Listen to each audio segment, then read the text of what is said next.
Halo, Assalamualaikum warahmatullahi wabarakatuh. Selamat pagi sahabat ASN Kemenkes. Selamat datang kembali di podcast Woke, wawasan dan obrolan kerja seputar Kemenkes. Tempat kita ngobrol santai dan mendalam tentang kepemimpinan, pengembangan diri, dan juga perubahan positif di dunia kerja. Bersama saya Muhammad Rifa Aslam. Sahabat Kemenkes, hari ini kita akan membahas satu topik yang cukup menarik, tentang bagaimana budaya coaching dan mentoring itu bisa terimplementasi dengan baik di organisasi kita. Dan alhamdulillah hari ini senang sekali kita kembali kehadiran Ibu Dia Nursianti selaku PIC dari coaching mentoring dari Corporate University. Bu, gimana kabarnya hari ini? Alhamdulillah baik. Sehat ya Bu? Sehat. Apa kabar nih ASN Kemenkes?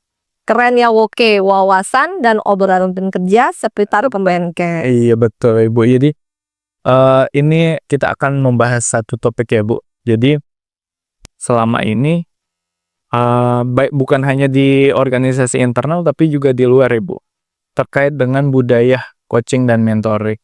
Banyak orang yang mengklaim nih Bu, budaya coaching mentoring itu mereka sudah implementasikan, tapi yang terjadi hanyalah sebatas formalitas saja. Nah, menurut Bu Dia nih, membudayakan atau budaya coaching mentoring itu di organisasi seperti apa sih? Yes. Oke, baik Mas Rifa, terima kasih. Jadi bagaimana sih kita membudayakan budaya coaching mentoring di dalam budaya kerja Kemenkes?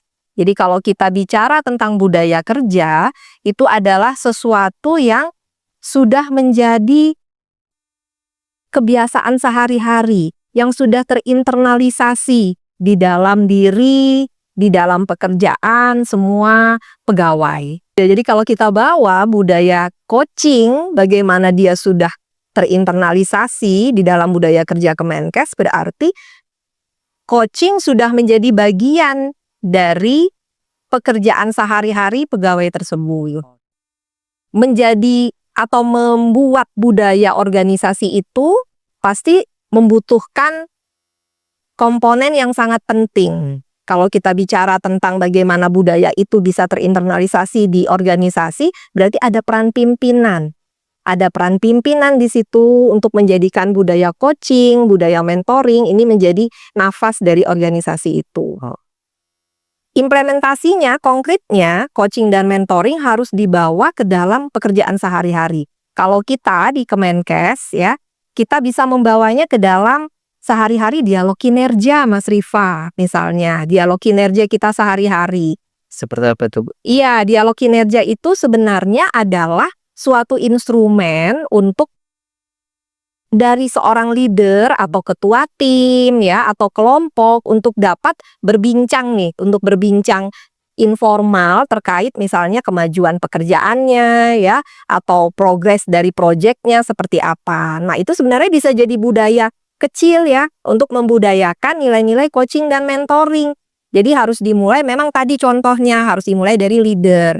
Ya kalau kaitannya dengan ASN mungkin kita bisa budayakan ini melalui dialog kinerja yang sudah diamanahkan.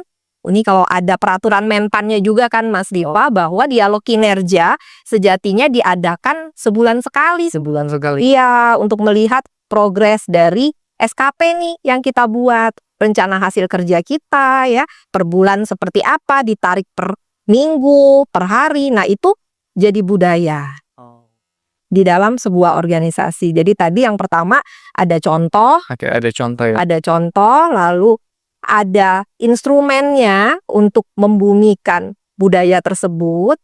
Lalu yang ketiga ada ekosistem juga ya kalau menurut Bu Dia ya. Jadi harus iya yang mendukung. Jadi iya, kita harus punya juga satu ekosistem yang mendukung, mungkin manajemen ya yang harus mengontrol ya apakah budaya ini berjalan.